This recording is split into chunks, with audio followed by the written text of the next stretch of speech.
What if Daenerys was raised by the Golden Company? Let's explore the depths of it in the video. Willem Darry pulls his hood tighter against his face as he leads the two children into the quiet manse, where his allies are waiting. Though there are no outward decorations, inside he sees the banners of a golden skull hanging from a spear. There are banners and tapestries everywhere, depicting the storied history of one of the most successful sellsword companies in the world.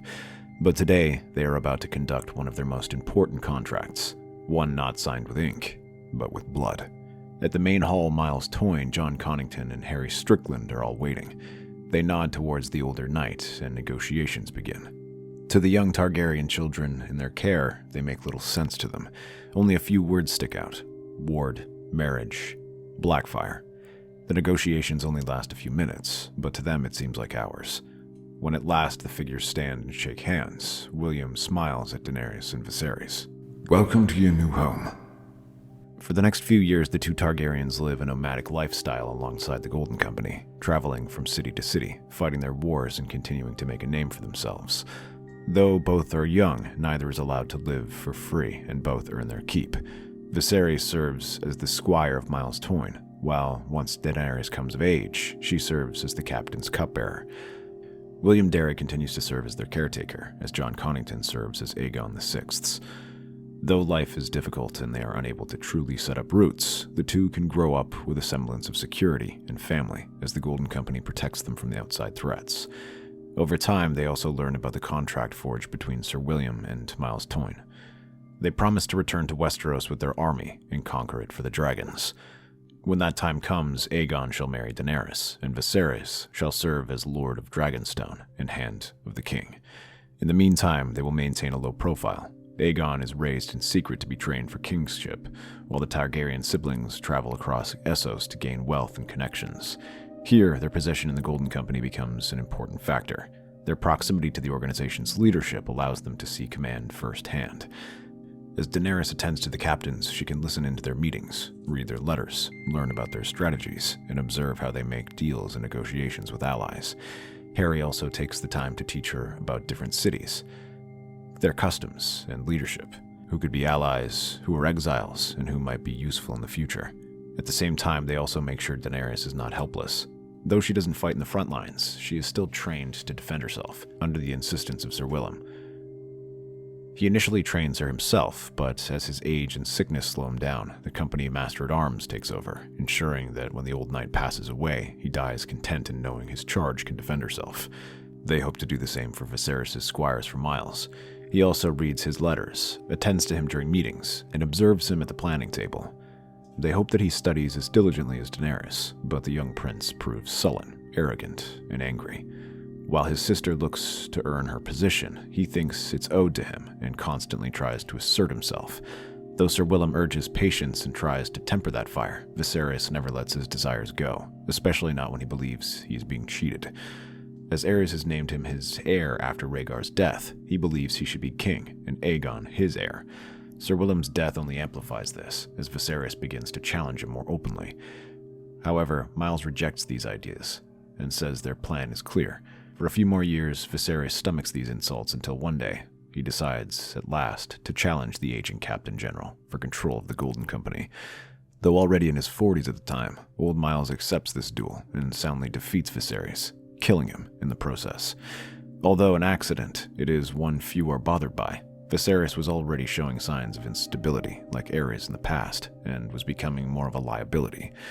In contrast, Daenerys proves more patient, and her star rises after her brother's demise, especially once Harry Strickland takes control of the company. For the next few years, they continue their work in the disputed lands, Qarth, Braavos, and Volantis. However, the company also keeps close watch of Westeros, observing the rebellions and looking for potential allies. In the first few years, rebellions remain a major issue for King Robert, with the largest being the Greyjoy Rebellion by the Iron Islands. Though it was put down, it does give Daenerys some ideas. Such a navy could be useful, and the Ironborn have little love for the Lannisters or Starks. Should war come, they could be useful. More importantly, the loss of Viserys makes it difficult to marry him off to the Martells or Tyrells. Balon might be easier to convince. While they make no immediate offers, of an alliance, she does write letters to him after his rebellion, offering her sympathies about his defeat and hinting at future cooperation when the time is right. That time comes with the death of King Robert.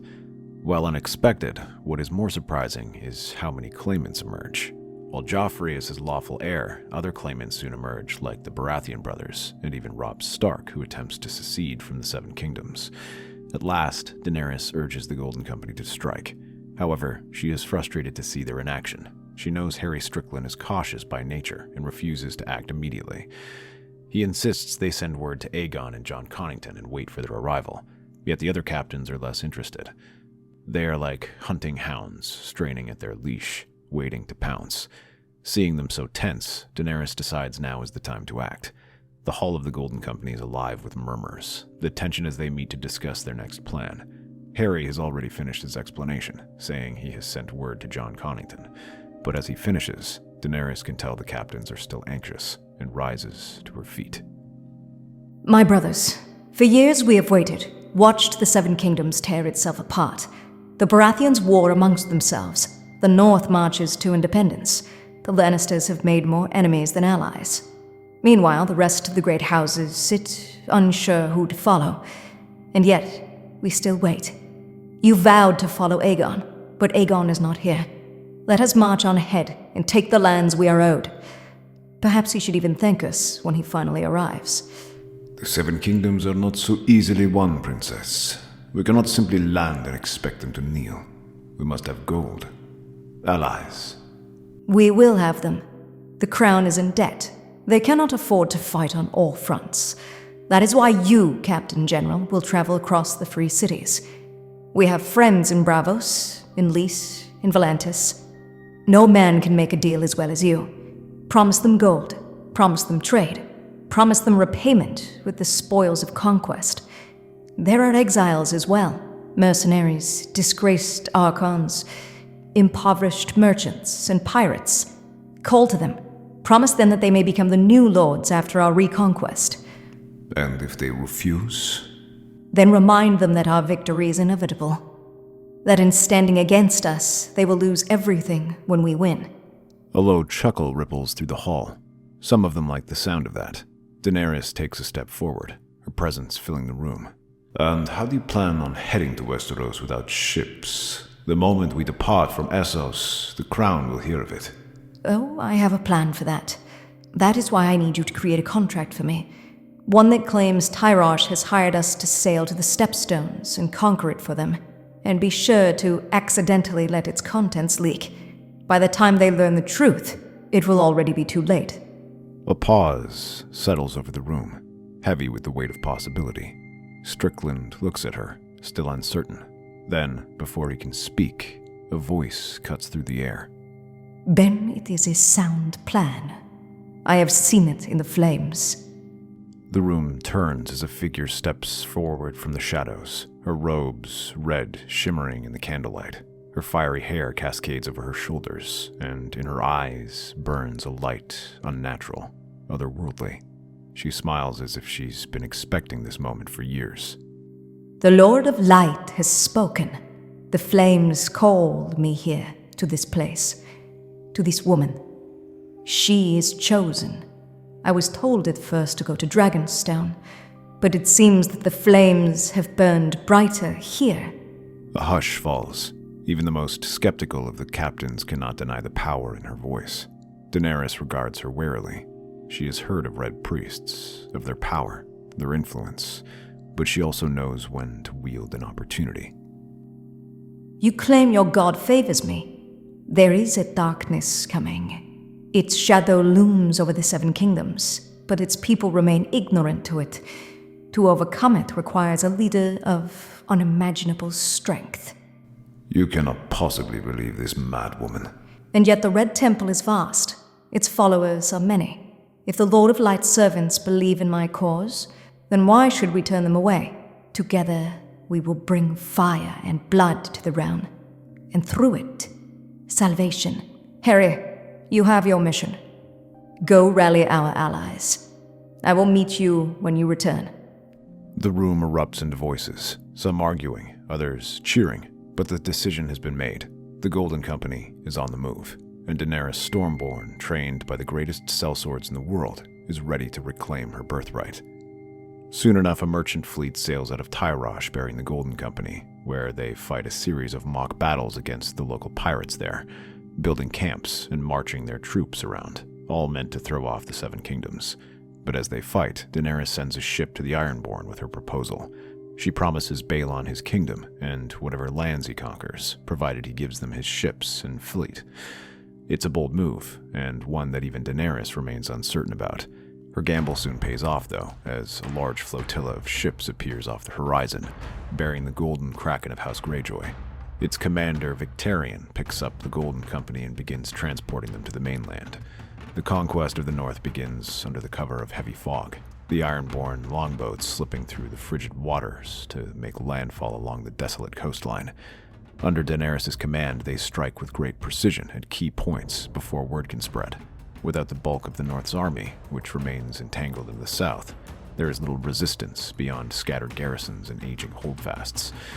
Moat Cailin, the gateway to the north, falls with shocking ease. Victarion Greyjoy's forces storm the crumbling fortress.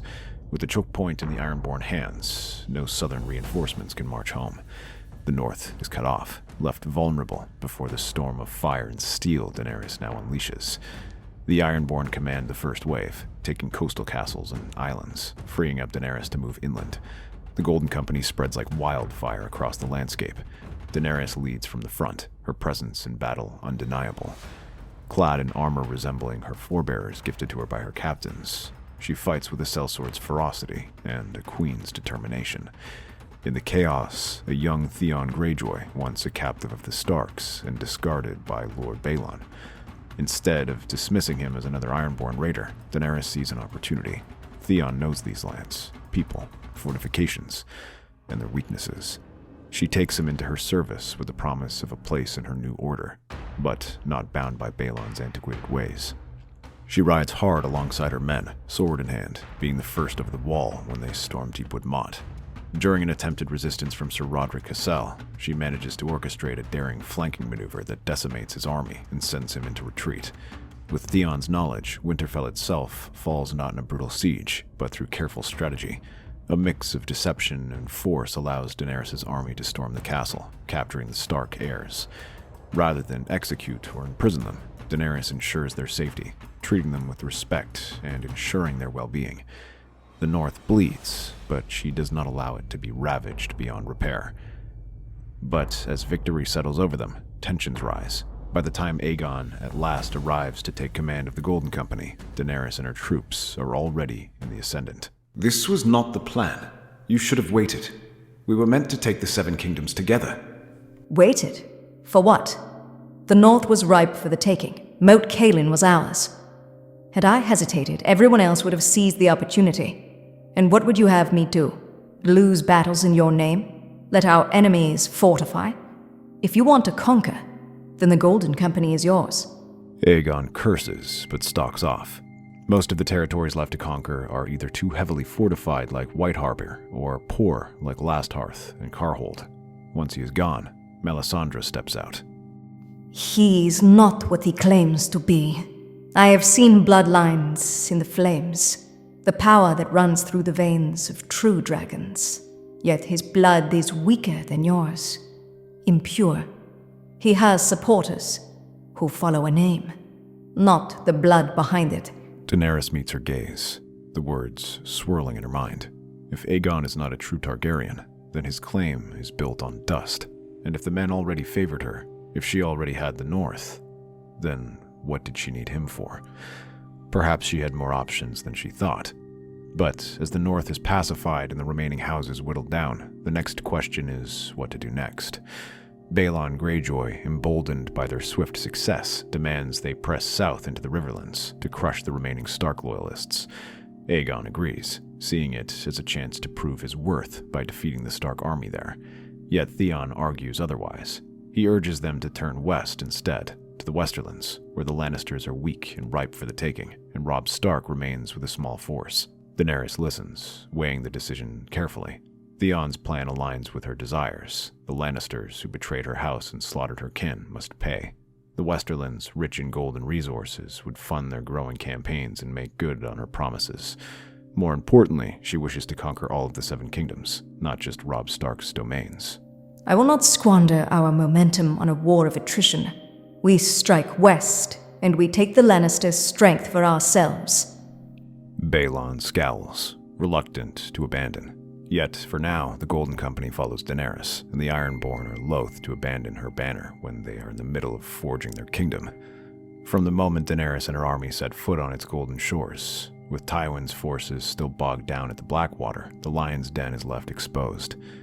Castle after castle falls with little resistance. Lannisport's markets are ransacked, its wealth seized. The mines of Castamere, once drowned in vengeance, are pried open once more. Castle Rock itself is cut off from the outside world, but the real challenge does not come from the Lannisters. It comes from the wolves. Robb Stark. He moves swiftly, striking where they are weakest, slipping away before they can bring him to battle. His cavalry is relentless, his scouts unmatched. Aegon, eager to prove himself, seizes the chance to engage him. The two armies clash in the hills near Tumblestone. Here, Robb takes his position atop the hills, sending men down to only skirmish with them. For days, neither side gains the upper hand, as though outnumbered, Robb's men are veterans fighting against a proven commander.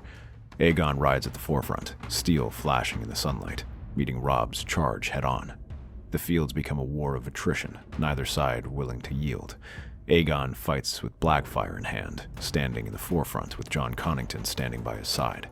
Many renowned warriors fall to their blades, but it still isn't enough, as Robb Stark clings stubbornly to the hills. It is only the seventh day that reinforcements arrive. Harry Strickland returns, with him thousands. Exiled knights in gleaming armor, sellswords from Essos' endless wars, former archons with their household guards, merchant princes with private armies, sellswords, men-at-arms, even some unsullied all join in. But more importantly, gold. Ships laden with treasure, the coffers of the Golden Company overflowing.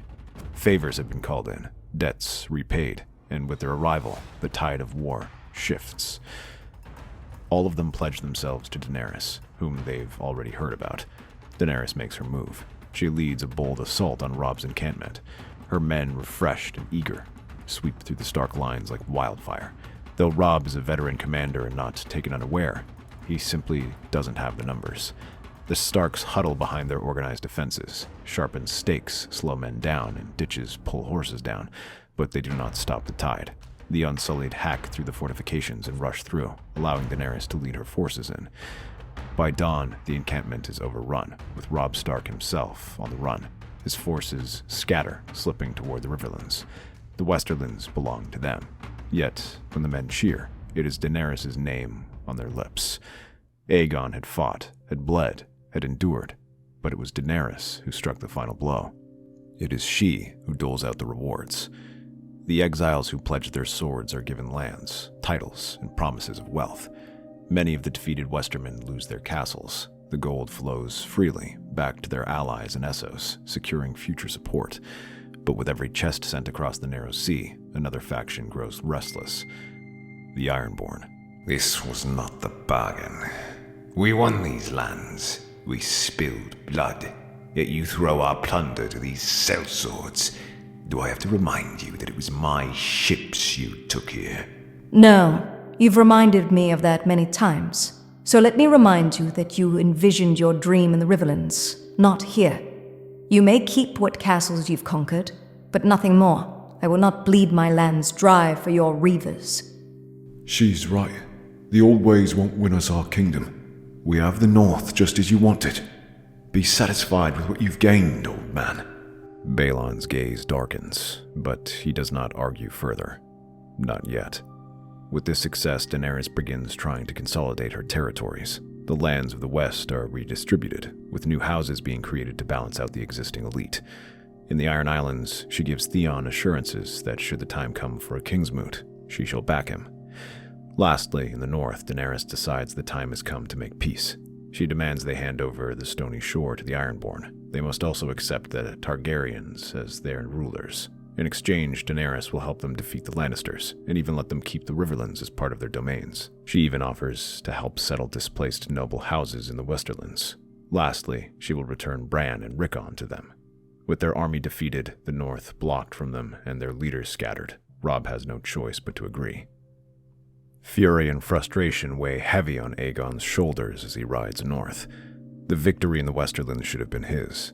It was his battle, his struggle, yet Daenerys reaped the glory. Now, while she lords over the wealth of Castle Rock, he and his dwindling forces return to the north to consolidate what remains of his authority. But there is no time for rest. The wildlings have come, according to the Night's Watch. The word reaches them at Winterfell, thousands of them pouring past the Frostfangs and toward the wall. The Night's Watch, broken and thin, cannot hold them. If the North is to become part of his domain, he must defend it. The wildlings vastly outnumber his men, but they are undisciplined, scattered.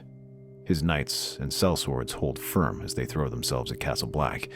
No doubt they were expecting a few Night's Watchmen, not thousands of trained men-at-arms and knights. They halt the wildling advance in their tracks and beat them back, and then he sallies forth and crushes them as they reel from the siege. When the dust settles, the victory is his. At last, he has a victory he can call his own. Yet, rather than slaughter them, Aegon does something unexpected. He allows them through. If Daenerys may settle her exiles and mercenaries across the south, then I shall have my own allies in the north. The wildlings' weapons are confiscated and their wealth stored. Some refuse, fleeing into the frozen wastes, but many, wary of endless war, take his offer. He gives them land, lets them rebuild among the ruins of the gift. The lords of the north grumble, but they do not dare challenge him outright. When he questions them escaping, the wildlings speak of the dead walking, a threat greater than any king or queen. Aegon listens, and for the first time he considers something no king before him ever dared. Why should Westeros end at the Wall? For thousands of years, the lands beyond the Wall have been seen as inhospitable, a wasteland of ice and shadow. But Aegon sees something else. Opportunity. If he can bring these lands to heal, his armies would be able to crush the wildlings. It should be possible to destroy these supposed whites and White Walkers.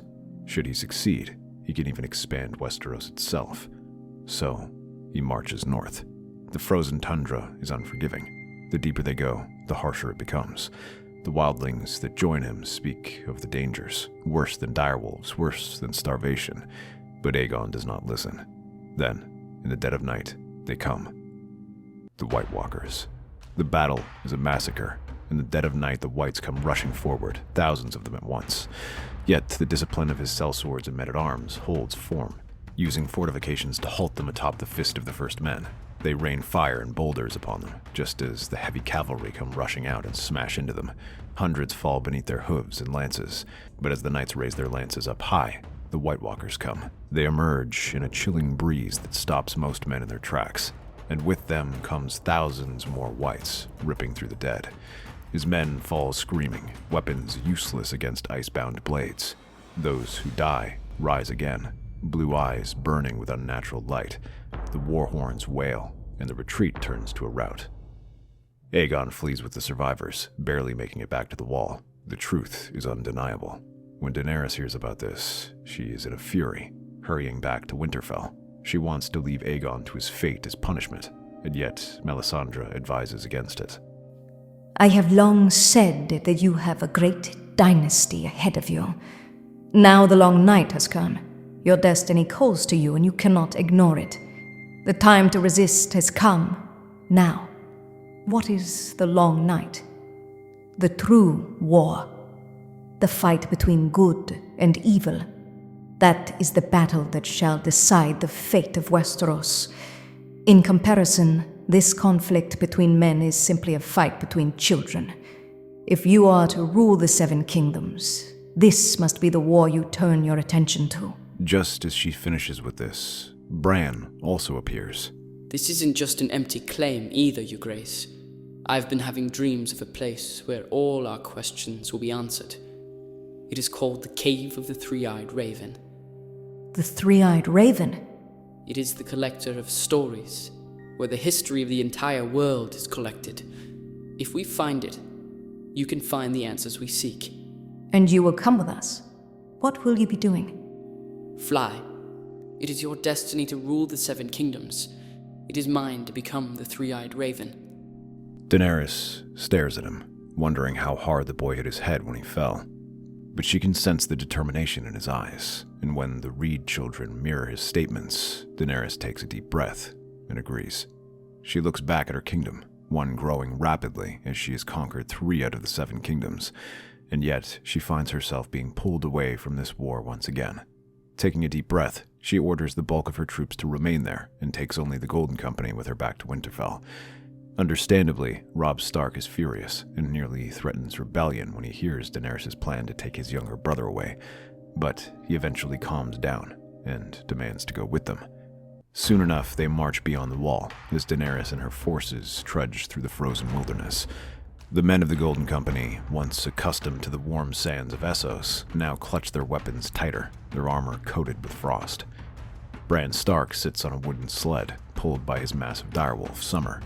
Beside him, Mira Reed guides the sled, her spurs clutched tightly in her free hand. We're close.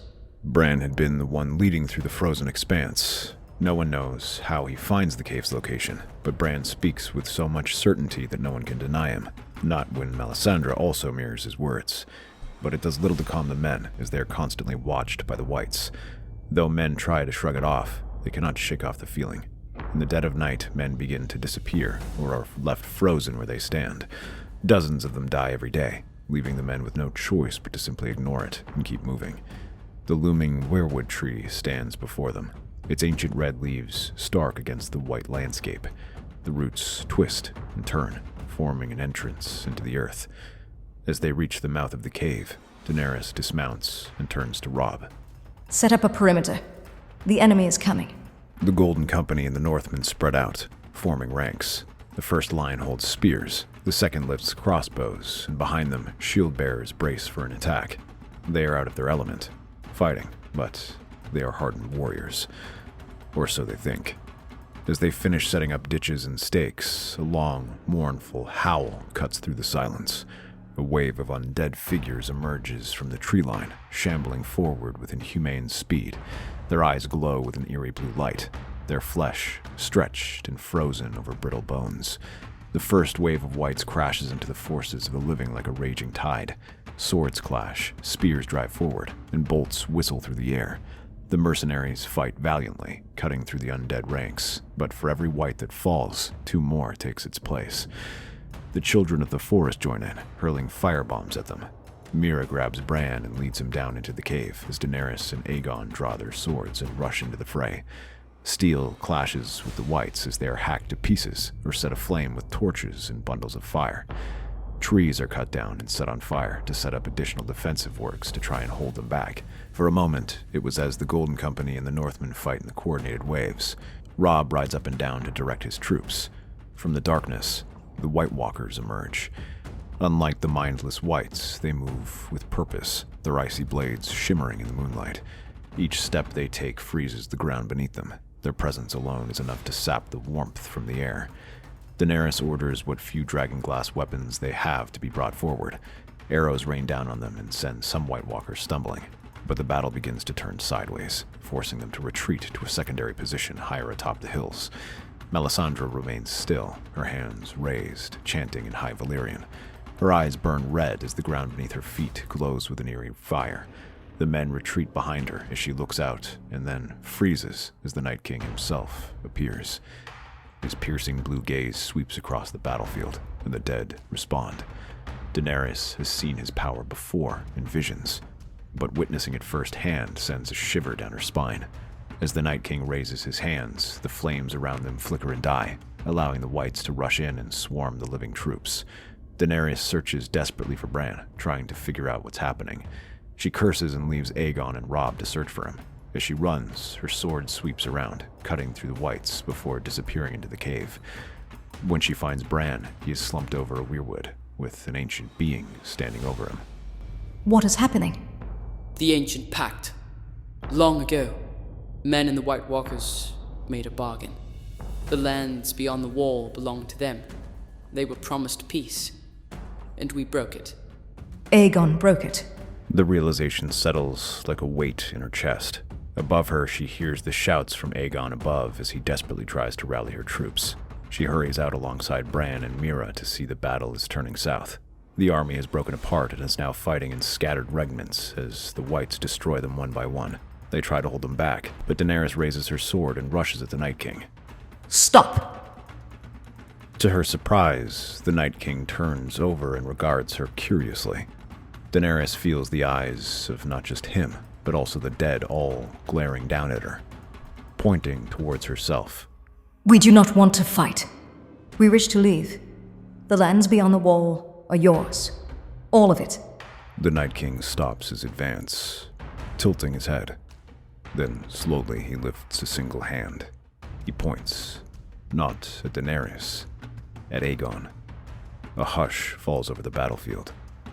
This is the price of peace. Daenerys' grip on her sword tightens. She has fought so hard to unite Westeros. She has bled for her crown, made countless sacrifices for it. But this is far more than she ever expected. Aegon has been a threat to her since the moment they met. But is she truly willing to trade blood for peace? He is not your kin. Remember that. The Night King waits. The decision is hers. Then, she orders her men to bring him forward. Several in the Golden Company shove him, pushing him to his knees, as Daenerys takes Blackfyre from his hands and raises it over his head. Aegon can only look on in surprise as the blade comes crashing down. As his head rolls onto the Night King's feet, his expression remains impassive, and then he nods. Just as quickly as they appeared, the White Walkers begin to disappear, heading back the way they came. With Blackfyre in her hands, Daenerys rides back to the Seven Kingdoms, with orders to the Night's Watch never to venture beyond the wall again. Instead, Daenerys rides back to begin her reconquest.